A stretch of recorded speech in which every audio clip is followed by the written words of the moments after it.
আব্দুল সালাম লিখেছেন, বিশ্ব ইজতেমা সম্পর্কে অনেকে বলে থাকেন এটি বিদআত। এই জাতীয় কথাটা কতটুকু যথাযথ? বিশ্ব ইজতেমা বিদআত হতে যাবে কেন ভাই? ইজতেমা মানে সমাবেশ, সম্মিলন।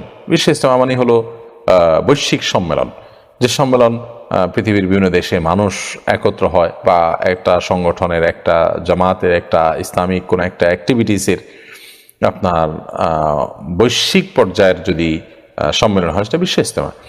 তো এটা তো কোনো নাজায়েজ কিছু না। আপনি যদি বলেন যে বিশ্ব ইজতেমায় পার্টিকুলার অমুক জিনিসটা আছে, এটা বেদাত, তাহলে সেটা নিয়ে বলতে পারেন। সেখানে কোরআন হাদিসের কথা, ইসলামের কথা, মানুষকে মোটিভেশনাল বক্তব্য দিয়ে দিনের পথে আনার যে চেষ্টা, সেটাতে বেদাত হওয়ার কোনো কারণ নেই।